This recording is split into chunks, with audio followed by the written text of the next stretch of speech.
ఒక ఆహ్వానం దేవుని యొద్ద నుండి భూదిగంత నివాసులకు, భూమి మీదనున్న సమస్తమైన జనులకు, ప్రపంచమంతటికి దేవుని ఆహ్వానం.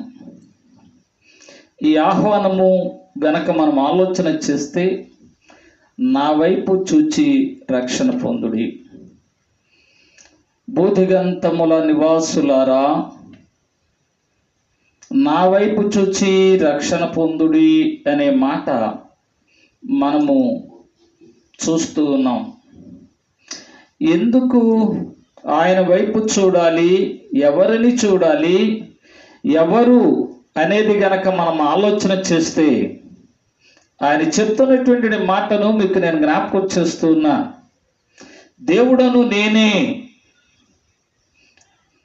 దేవుడను నేనే, మరి ఏ దేవుడును లేడు, నేను ఒక్కడిని మాత్రమే దేవుడనై ఉన్నాను అనేది దీనిలో నుండి మనం చూస్తున్నాం.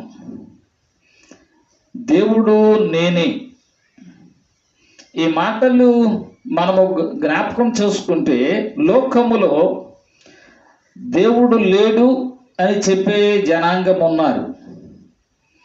దేవుడు అనేవాడు లేడు, దేవుడు లేడు. ఈ నాస్తిక వ్యవస్థ ప్రజ్వరిల్లుతూ ఈ మాటలు చెబుతూ ఉన్నటువంటి వ్యక్తులకు చెప్తూ ఉన్న నేనే దేవుణ్ణి అని. రెండవ విషయాన్ని మనం జ్ఞాపకం చేసుకుంటే,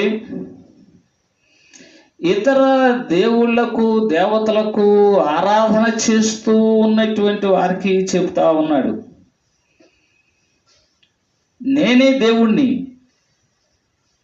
మరెవరూ లేరు, అంటే నేను తప్ప వేరొక దేవుడు లేడు అని ఖచ్చితంగా చెప్తూ ఉన్నాడు. మూడవ విషయాన్ని కనుక ఆలోచన చేస్తే, అవిశ్వాసులకు, అంటే నమ్మి నమ్మనట్లుండే వారికి, కొందరటు కొందరిటు నమ్ముదాం ఏమైంది అని అనుకునేటువంటి వారికి, నమ్ముతూ ఇతర ఆరాధనలు చేసుకుంటూ ఉన్నటువంటి వారికి, అవిశ్వాసులైనటువంటి వారికి చెప్తా ఉన్నాడు, దేవుడను నేనే, భూదిగంత నివాసులారా నా వైపు చూచి రక్షణ పొందండి. మరి ఏ దేవుడును లేడు అనేటువంటి విషయాన్ని మీకు నేను జ్ఞాపకం చేస్తున్నాను ప్రియులారా. ఈ మాటలు దేవుడు యెషయా ద్వారా చెప్తా ఉన్నాడు. యెషయా గ్రంథంలో వ్రాయబడి ఉన్నాయి. ఈ యెషయా గ్రంథంలో వ్రాయబడినటువంటి మాటలు మనము ఆలోచన చేస్తే, ప్రతి వ్యక్తి కూడా, లోకములో జీవిస్తున్నటువంటి ప్రతి వారు కూడా జ్ఞాపకం చేసుకోవాలి. నా వైపు చూడండి అంటున్నాడు, నా వైపు చూడండి, రక్షణ పొందండి, నా వైపు చూచి రక్షణ పొందండి అని చెప్తా ఉన్నాడు. విషయాల్ని మనము జ్ఞాపకం చేసుకుందాం. ఒకటి, నిదానించి చూడాలి. చూడటము అని అంటే ఏదో ఒక మాదిరిగా అలాగా చూడటము కాదు. చూడటము అని అంటే నిదానించి చూడాలి, పరిశీలనగా చూడాలి, పరీక్షగా చూడాలి, వివాదాస్పదంగా కాదు.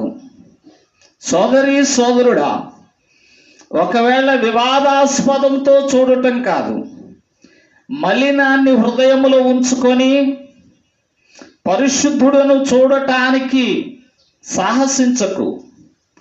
ఒకవేళ నీ యొక్క కల్మషం, నీ హృదయములో ఉన్నటువంటి పాపములు అడ్డుతెరలా వస్తాయి కనుక నీవు చూడలేవు. కనుక నిదానించి చూడాలి. నిదానించి చూడాలంటే పశ్చాత్తాపపడి నీలోనున్నటువంటిది, సమస్తమైనటువంటిది కల్మషాన్ని తీసివేసుకోవాలి. టర్న్ టు మీ అనేటువంటిది మాట ఇక్కడ వ్రాయబడి ఉంది. టర్న్, తిరుగు, టు మీ, నా వైపు చూడు, నా వైపుకు తిరుగు, నా వైపుకు తిరుగు. ఇప్పుడున్న దానిని విడిచిపెట్టి, అంటే నీ పాపాన్ని విడిచిపెట్టి నీ పాపపు జీవితాన్ని విడిచిపెట్టి నా వైపు చూడు.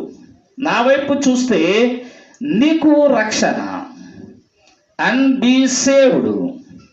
నీవు రక్షింపబడతావు, రక్షణ దొరుకుతుంది. అంటే నీవు రక్షింపబడాలి అని అంటే నా వైపు చూడాలి.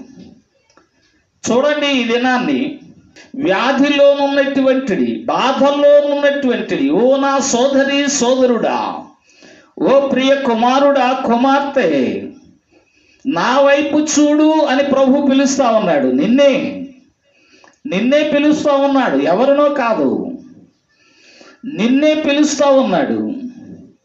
నీవు ప్రభు వైపు చూడు, స్వస్థత పొందుతావు. ప్రభు వైపు చూడు, రక్షణ పొందుతావు. ప్రభు వైపు చూడు, నీ బాధ విముక్తి అవుతా ఉంది. లోకములో మనము జీవిస్తూ ఉన్నాం. ఇది గొప్ప అవకాశం, గొప్ప ఆహ్వానం. ఆయన నిన్ను, అందరినీ, ప్రపంచములో ఉన్నటువంటి అందరినీ, నన్ను ఆయన పిలుస్తూ ఉన్నాడు. పిలుస్తూ ఉన్నప్పుడు ఆయన వైపు చూద్దాం, నిదానించి చూద్దాం. అంటే మారు మనసు పొంది ఇప్పటి వరకు అవలంబిస్తున్నటువంటి చర్యలను విడిచిపెట్టి దేవుని వైపు చూడటానికి ప్రయత్నం చేద్దాం. మనము చేసిన తప్పిదాన్ని ఒప్పుకొని విడిచిపెట్టి మారు మనసు పొంది పశ్చాత్తాపముతో దేవుని వైపు చూద్దాం ప్రియులారా.